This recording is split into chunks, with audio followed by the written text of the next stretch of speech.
안녕하세요. 오늘의 사연은 남편과 이혼을 결심한 부인분이 보내주셨습니다.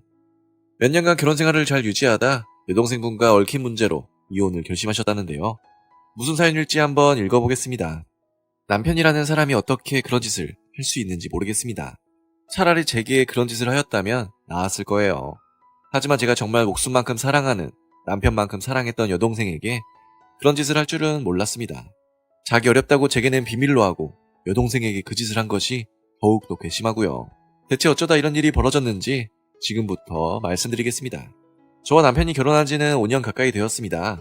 비교적 젊은 나이에 결혼했고 지금까지 충실하게 살아왔습니다. 최소한 저는 가정에도 직장에도 충실하게 살아왔다고 믿었습니다.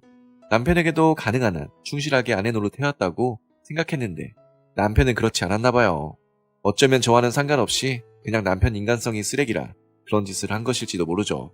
사건의 발달은 얼마 전의 일이었습니다. 정말 우연히 벌어진 일이었어요. 그날 제가 회사에 들렸다가 평소보다 일찍 퇴근했어요. 회사 서버가 나가버리는 바람에 일 자체를 못하게 되어서 전원 퇴근하게 된 겁니다. 평소보다 2시간 일찍 집에 돌아가니 기분이 싱숭생숭하더군요. 설마 그런 일을 목격할 줄은 꿈에도 몰랐는데 말이죠. 집 앞 주차장에서의 일이었습니다. 저는 운전을 못해서 출퇴근은 항상 대중교통을 이용하거든요. 그날도 지하철 타고 집에 돌아오는 찰나에 집 앞 주차장에 익숙한 누군가의 모습이 보이는 겁니다. 멀리 2명이 함께 있는 모습이 보였는데 둘 다 익숙한 거였어요. 아무래도 낯익은 모습에 저도 모르게 천천히 다가갔는데요. 그리고 충격적인 모습을 보고야 말았습니다. 2명 중 1명은 제 남편이었고요. 또 1명은 제 여동생이었어요. 그런데 제 남편이 제 여동생에게 무릎을 꿇고 있는 겁니다. 제가 알기로 남편이 여동생에게 무릎을 꿇거나 반대로 여동생이 남편을 꿇릴 만한 일을 한 적은 없었습니다. 그런 상황에서 그런 모습을 보니 황당하더라고요. 대체 무슨 일인가 싶어 천천히 다가갔지만 정작 두 사람이 무슨 말을 하는지는 제대로 못 들었습니다. 아이씨팔 이러면서 제 동생이 욕하면서 나가는 모습만 보았고요. 남편은 한숨을 쉬면서 집에 들어가더라고요. 저는 숨은 채 그 광경을 보았고요. 한참이나 주차장에서 아무 말도 못하고 두근거리는 심장을 잡고 있던 게 기억납니다. 그때 바로 집에 들어가서 남편에게 물어보았습니다. 상황이 좀 더 나아졌을까요? 하지만 차마 그럴 생각이 안 들더군요. 그때 제가 처음 한 생각이 혹시나 남편이 여동생에게 무언가 성적인 일을 한 거 아니냐는 거였습니다. 그렇게 생각하니 너무 무서워서 차마 바로 말할 용기가 안 나더라고요. 결국 그날에는 남편이 혹여나 눈치챌까봐 몇 시간이나 저 혼자 방황하다 평소 퇴근 시간에 집에 돌아갔습니다. 자기 왔어? 아무 일 없었다는 듯 평소 같은 목소리로 절 맞이한 남편 모습이 기억에 생생해요. 저 역시 아무 일 없는 사람처럼 대답했죠. 그래 나왔어. 그리고 며칠 동안 숨 막힐 듯한 침묵이 흘렀습니다. 정말 무슨 일인지 어떻게 해야 할지 모르는 상황 속에서 결국 저는 결심했습니다. 이대로 가만히 있으면 안 되겠다고요. 그런 모습을 보고 아무 일 없는 것처럼 살아갈 수가 없는 겁니다. 처음에는 남편에게 물어보려 했어요. 그런데 남편이 무릎을 꿇고 여동생이 욕을 했다는 건 결국 남편이 잘못한 일 아니겠어요? 그래서 여동생에게 묻는 게 나을 거로 생각했습니다. 지금 생각하면 그야말로 신의 한 수였죠. 그렇게 여동생 찾아가서 이야기했습니다. 며칠 전에 우리 집 왔었지? 언니 봤어? 그래 봤어. 우리 집 주차장에서. 제 말을 들은 여동생이 땅이 꺼지라고 한숨을 쉬더니 이내 실토를 하기 시작했습니다. 그 인간이 언니한테는 꼭 비밀로 해달라 했는데 일이 여기까지 왔으니 뭐라 할 수도 없네.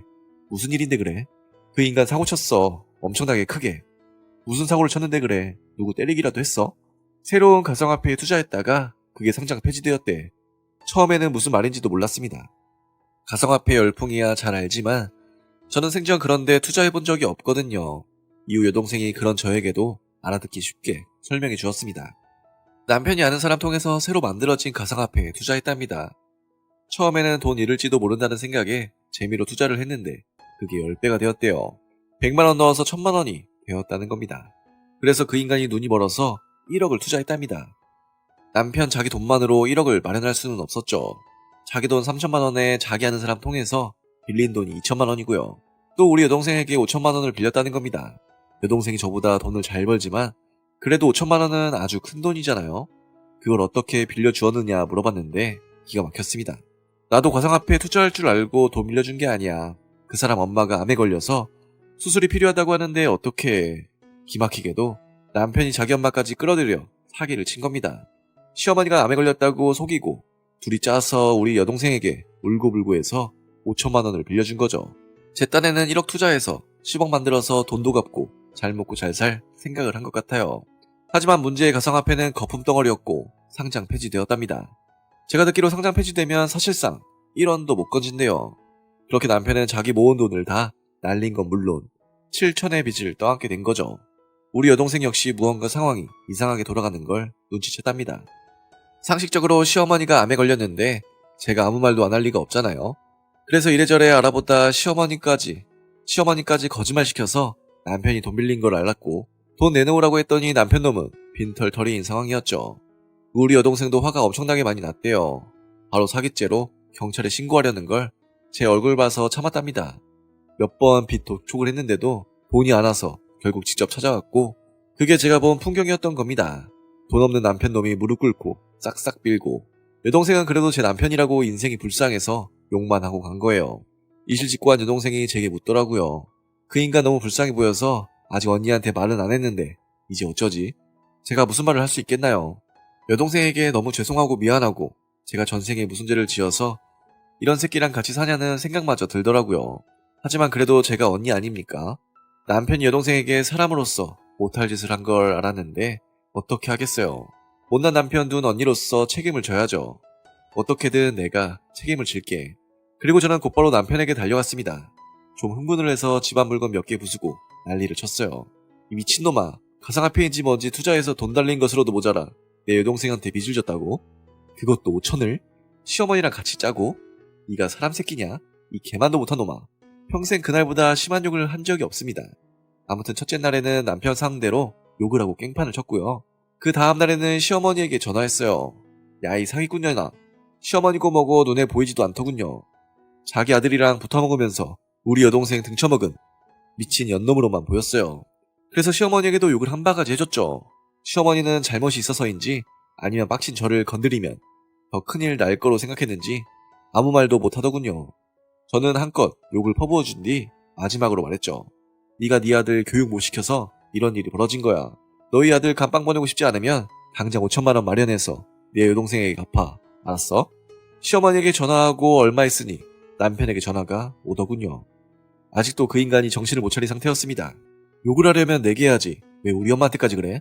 너희 엄마? 그 사기 공범 말이야? 사기 공범이라니. 너희 엄마가 우리 동생한테 거짓말한 거 다 알아. 그게 사기 공범이지 뭐야. 그리고는 바로 변호사 찾아가서 이혼과 빚 받아낼 방법에 대해서 문의했습니다.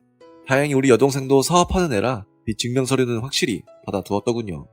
차용증에 여동생 계좌에서 시어머니 계좌로 5천만 원 입금된 것까지 확인했습니다. 그래서 그걸 증거 삼아 돈 안 갚으면 압류 들어간다고 시어머니 쪽에 내용 증명을 보냈어요. 남편 본인을 치는 것보다 연루한 시어머니를 치는 게 더 효과가 좋을 거란 변호사의 조언이 있었거든요. 동시에 남편과 이혼 소송도 시작했죠. 가상화폐 투자 실패해서 거지되고 나아가 사기성으로 제 동생에게 대출을 받은 것으로도 이혼 사유로는 충분하고도 남더라고요.